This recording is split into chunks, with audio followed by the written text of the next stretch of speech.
Good evening and welcome back. I do hope you enjoyed last evening's tale. Wonderful. Come then, I put another log on the fire, cuddle close, and drift with me into the quiet streets of England, where the lamps burn low and the river bends gently under bridges with ancient names.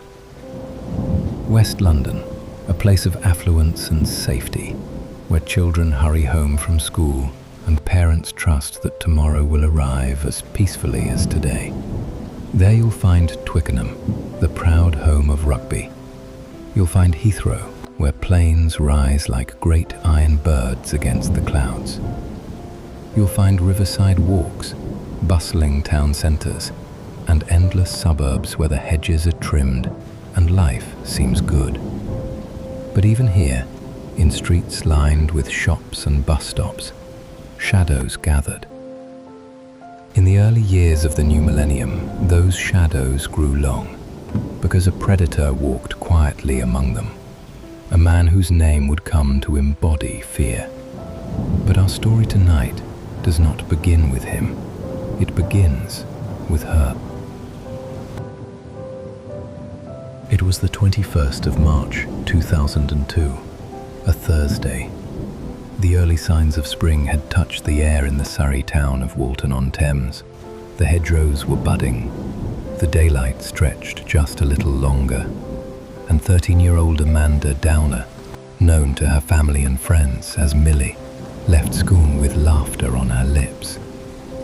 Millie was bright, vivacious, a spark of energy. She attended Heathside School in nearby Weybridge, and that afternoon, just after 3 o'clock, she boarded a train with her best friend. They rode together for one stop, from Weybridge to Walton. Their plan was simple: stop for a snack before heading home. At 3:45, Millie called her father. Her voice was light, unconcerned. She would be home, she promised, within half an hour. But, oh my, that promise was broken. She never made it home. At around 4:08, Millie was seen walking alone past a bus stop, her path familiar. Cameras should have caught her further along, but they did not. She vanished, as if swallowed by the air itself. By 7 that evening, her parents, their calls unanswered, her bedroom empty, alerted the police. A search began, not a handful of officers, mind you, but hundreds. Helicopters swept overhead, dogs combed the hedgerows, volunteers searched the parks and woodlands. The Dowler family clung to hope. Perhaps she had run away. Perhaps she was safe somewhere, waiting to come home. But daylight turned to night, night turned to weeks, and then to months. Every newspaper carried her face. Appeals rang out on television. Her parents spoke with trembling voices, their grief etched into every word. "We're devastated. We just want Millie back with us," they'd say again and again. 6 months later, on the 18th of September, mushroom pickers stumbled upon a shallow woodland glade, 40 minutes from where Millie was last seen. There, hidden among the fallen leaves, lay her small body.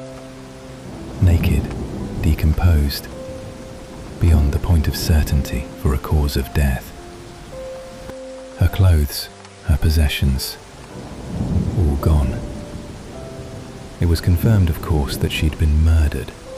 But why? And by whom? Who had ended her young life on that ordinary spring day? At first, suspicion turned toward the familiar. Police interviewed her father. He was quickly cleared. Letters arrived at the family home, some pretending to be Millie, others claiming her death as their own work. Cruel hoaxes written by the deranged. No one could tell the truth. And yet, the truth was still walking those same streets, watching, waiting. A day before Millie disappeared, another girl had narrowly escaped abduction, only 3 miles away. But the name of the man behind it would not surface for years. The seasons turned, yet the shadow remained. Millie Dowler's case was still fresh in the minds of police and public alike. A child lost in daylight, a body recovered in silence, and a predator, still unknown, moving among the quiet neighbourhoods of West London. On the 4th of February 2003, that shadow struck again. 19-year-old Marsha McDonnell had been out with friends at the cinema, laughing at the screen, unaware that her final moments of joy were unfolding. She returned home by bus, stepping off just after midnight in the Hampton area. The streets wound like corridors, lined with hedges and low stone walls, the air damp and still. Marsha walked the familiar path toward her family home. She was not far. Perhaps she was thinking of her warm bed or of the film she had just seen. Then, in the darkness, footsteps. Silent, swift, a sudden weight behind her. From nowhere, a hammer fell.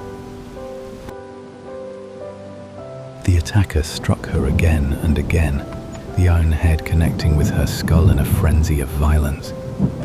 No robbery, no warning, just the blunt force of hatred delivered under the cloak of night. Neighbors heard a cry, a scream torn from her body, and then silence. Marsha was discovered moments later, barely alive. She was rushed to hospital, but by the next day, the young woman's life had slipped away. The community was shaken. A hammer attack without motive. A young woman cut down on her own street. Police struggled to find answers. There were no witnesses, no fingerprints, nothing but blood on the pavement and the family in mourning. Time passed again, and the killer prowled still. It was May 2004 when 18-year-old Kate Sheedy stepped off another London bus. It was late, close to midnight. She was young, independent, but cautious. She noticed a white car idling nearby, its windows darkened, its lights off. She felt a chill of unease. Something about it was wrong. Kate crossed the road, quickening her step. The car roared into life. Tires screeched against the tarmac. In an instant, the vehicle swerved, striking her body with brutal force. Kate was hurled into the air, her body slamming onto the ground. And then, with deliberate intent, the driver turned the wheel and ran her over a second time. Metal crushed against flesh and bone. A predator behind the wheel. But Kate did not die. Broken, bleeding, she clung to life. Against all odds, she survived her injuries. From her hospital bed, she described the car. A white people carrier, tinted windows. It had stalked her, followed her bus, waited for its chance. Her testimony was a miracle and a clue. Just months later, on the 19th of August 2004, the cycle of violence reached a fever pitch. Amélie Delagrange was 22 years old, a French student living in Twickenham. That night she had been with friends but missed her usual bus stop. She stepped off further down the line, choosing to cut across the open expanse of Twickenham Green. The air was heavy with late summer warmth. The grass lay flat beneath the night sky. She walked briskly, unaware that she was being watched, unaware of footsteps behind her. And then, like Marsha before her, the hammer fell. Blows rained down. Amélie collapsed on the grass, the life ebbing from her with every strike. Part Passers-by found her lying unconscious, her young face shattered by violence. Hours later in hospital, she succumbed to her injuries. The horror was now undeniable. Millie, Marsha, Kate, Amélie, each attack tethered to the shadows of public transport, bus stops, walkways, quiet residential streets, each victim young, bright, and full of life, each chosen with a predator's eye. The newspapers screamed of a serial killer haunting London.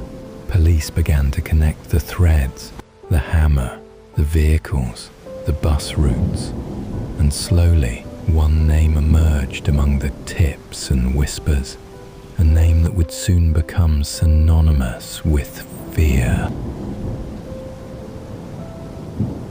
Bellfield was born Levi Bellfield in 1968 in Isleworth, West London, the son of Joseph and Jean.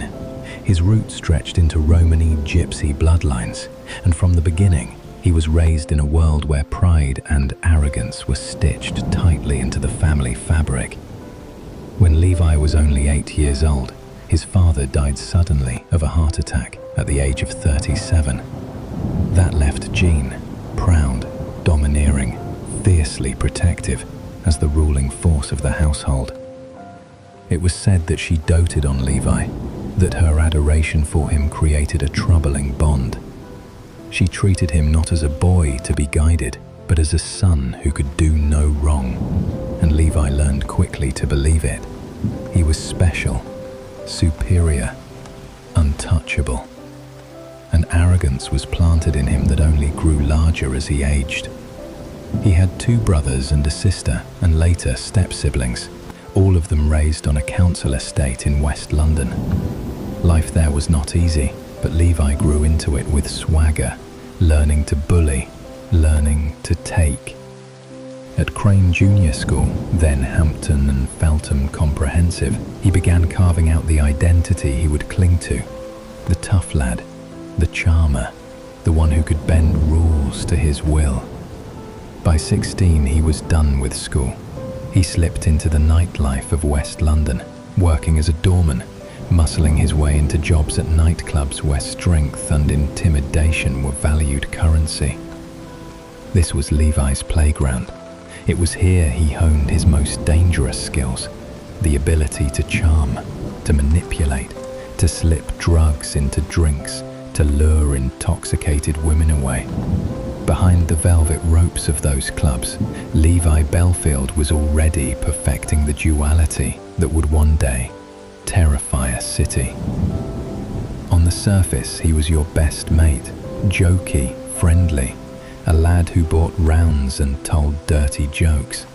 But underneath, he was something far darker. And those who knew him intimately, the women who loved him, or thought they did, echoed the same refrain. He was lovely at first, charming even, and then slowly he became controlling, then cruel, and then evil. And yet he could be magnetic. Women were drawn to his bravado, his dangerous confidence. He married 4 times, fathered 11 children with 5 women. He walked through life leaving broken hearts and broken bodies behind. The police knew him too. His name was already written across arrest sheets by the time the new millennium dawned. But convictions alone do not tell the story. The darker truth lived in whispers. He was suspected of date rape attacks during his years as a bouncer. He kept a separate flat, it was said, just for taking intoxicated girls he had drugged. One former friend called him an animal and added that the true number of women Bellfield abused would never be known. He was a cunning predator, stalking the streets he knew like the back of his hand, feeding his massive ego on the fear and suffering of others, especially if they were blonde. But I digress. Where was I? Ah, yes. By the time Amélie Delagrange's life was taken on that summer evening in 2004, the pattern could no longer be ignored. Bus routes, young women, sudden ambushes in the dark. It was not chance. It was not madness without reason. It was the hand of one man, hunting. And yet, as investigators traced the shadows back, they found that the trail stretched further still. Back to the autumn of 2001, when a 17-year-old girl named Anna Maria Rennie walked the quiet streets of Twickenham after an argument with her boyfriend. Anna was spotted by a man in a vehicle who offered her a ride. She declined. He pressed again. When she refused once more, his face twisted into menace. He seized her, covered her mouth, tried to drag her toward his car, but Anna fought, kicking, clawing, refusing to be taken. She broke free and ran, vanishing into the night before he could strike again. Years later, Anna would identify that man. It was Levi Bellfield. The picture was forming. A predator with obsessions. Women in school uniforms, blondes in particular, buses where young women traveled late at night, cars with tinted windows prowling the edges of suburban streets. And behind those obsessions lay something darker still. Levi Bellfield was not a drifter, not a stranger from afar. He was a man born and raised in the very heart of West London, in Isleworth, in 1968. His childhood was clouded by the death of his father and the suffocating embrace of his mother. Neighbours remembered him as friendly, a chatterbox, but behind closed doors, he was volatile. He had a reputation for cruelty. There were whispers of him tormenting animals, of violence hidden in his past. As he grew, so too did his rage. He turned to weightlifting, to steroids, to the bulking of muscle as armor for his insecurities. He became a man who demanded control. In his relationships, he was domineering, abusive, violent. Former partners described the beatings, the intimidation, the paranoia. He accused them of poisoning his meals. He forced them into degrading roles. He seemed to take pleasure in fear. And always, he hunted. Bellfield worked at times as a nightclub bouncer, using his size and presence to intimidate. It was whispered that he spiked drinks, that women left his company broken and violated. Later, he turned to wheel clamping, preying on drivers, extorting money with threats and muscle. Even his legitimate work seemed designed to bully, to feed his hunger for dominance. Yet, for all his brutality, he wore a mask. To acquaintances, he could appear cheerful, helpful, even charming, a friendly neighbor, a man quick with a joke. That duality, predator beneath a smiling surface, made him all the more dangerous. But there were cracks in the disguise. After Amelie's death, the police began to receive tips. Among them came one from a former girlfriend who told investigators she feared Bellfield was responsible. Another witness spoke of a man in a white people carrier stalking women near bus stops. CCTV footage confirmed it. Vehicles tied to each attack, each traced back to Levi Bellfield. Surveillance was ordered. Officers followed him, and what they saw chilled them to the bone. Bellfield behind the wheel, circling schools, pulling over to speak to girls in uniform, watching, waiting, his eyes ever fixed on the vulnerable. It was enough. In November of 2004, police moved in. The predator who had haunted London's streets for years was in custody at last. But arrest did not mean confession. In interviews, Bellfield met every question with the same cold refrain. No comment. His His silence was not the silence of innocence. It was the silence of a man who knew the truth and knew it would damn him. The mask had been pulled away. The monster was revealed. When Levi Bellfield was finally behind bars, the silence that had cloaked his crimes began to fracture. What emerged was a litany of violence, spread across years, woven through neighborhoods that once felt safe. In March of 2006, 4 more charges came. Bellfield was accused of the murders of Amélie Delagrange and Marsha McDonnell. He was charged too with the attempted murder of qith, and whispers grew louder still. Other women, other nights. The hammer raised, the car waiting in the dark. One such whisper was from a woman named Irma Dragoshi. In December 2003, she had been waiting at a bus stop, speaking with her husband on the phone, when a stranger approached from behind. A hammer swung down toward her skull. By some stroke of fate, she survived. But the memory of that night was gone, erased by trauma, leaving only a void where violence had struck. Still, the prosecution built its case. The hammer, the buses, the vehicles, each linked to Bellfield. The testimony of survivors, and above all, the sheer weight of patterns too precise to ignore. In court, Bellfield sat impassive, heavy-set, expressionless, a man unwilling to give words. He offered no defense, no explanation, only silence. The jury saw through it. In February of 2008, he was found guilty. The murders of Amélie Delagrange and Marsha McDonnell, the attempted murder of qith. For these crimes, he was handed a whole life order, a sentence without parole, a cage for the rest of his days.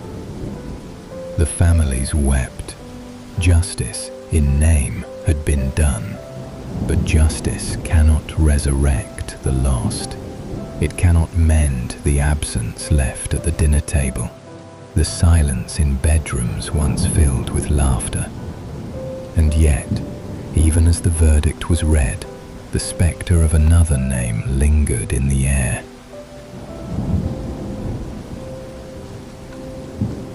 Millie Dowler. Her case had haunted the nation.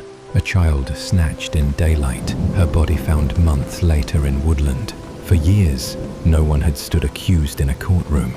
But now, with Bellfield convicted of other murders, eyes turned back to 2002. Evidence began to surface. At the time of Millie's disappearance, Bellfield and his girlfriend had been house-sitting close to where she vanished.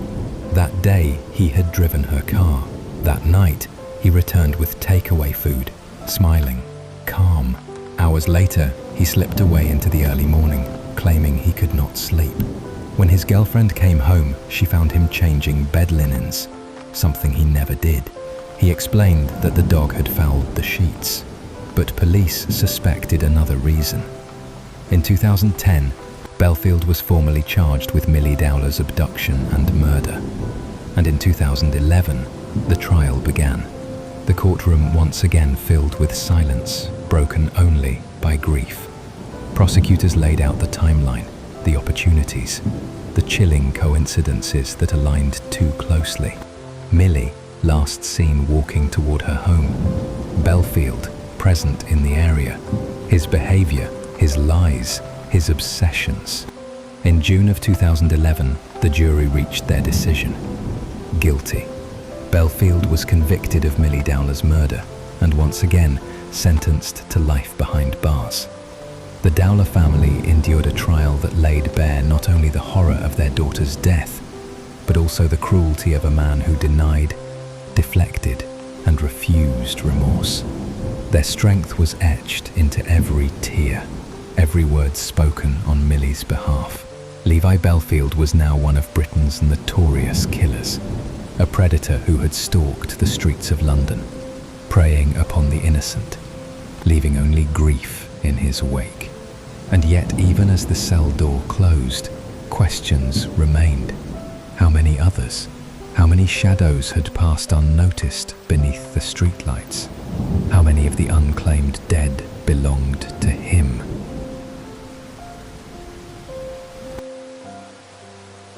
The gavel fell.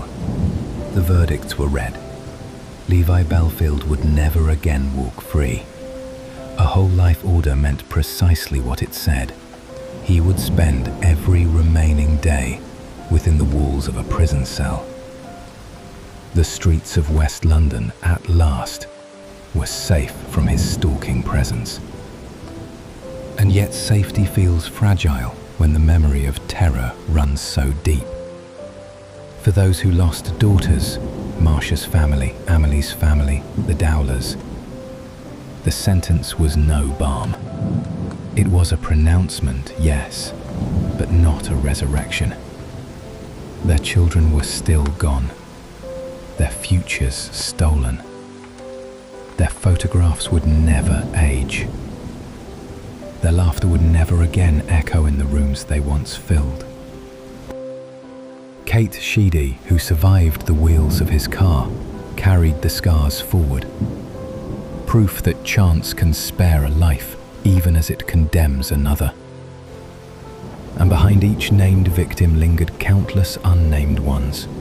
Women harassed, assaulted, terrified by his presence, long before the courts ever spoke his name. The story of Levi Bellfield is not just one of murders solved, but of questions unanswered. For investigators suspect there may be more. More nights when he prowled. More women who crossed his path. More shadows unaccounted for beneath the glow of street lamps. We know his pattern. The hammer, the car, the buses circling like baited traps. And we know, too, his obsessions, his hatred for certain faces, his need to dominate, his pleasure in cruelty. These are not urges that flare once and vanish. They burn constantly, consuming the man until they consume others. And so the fear remains, not of Bellfield himself, for he is locked away, but of the truth his story tells. That monsters can wear the mask of the ordinary. They can be the neighbor who waves in the driveway, the man laughing at the bar, the figure standing in line at the shop. They can be unseen until, in an instant, their violence rips through the fabric of ordinary life. Buses still arrive at twilight, their doors sighing open onto quiet streets. Life moves forward, but beneath it all lies the memory of what was lost and the knowledge of what still lurks in the darker corners of our world.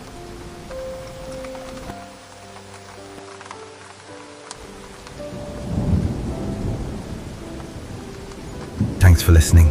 This has been Fireside Crime Stories, where the darkest tales are always read by Firelight. If you haven't already, subscribe, and before you drift off, toss a little fuel on the fire. Hit that like button, ring that bell, so when the shadows shift again, you'll be the first to know that another fire's burning and another story's being told. Until next time, rest well.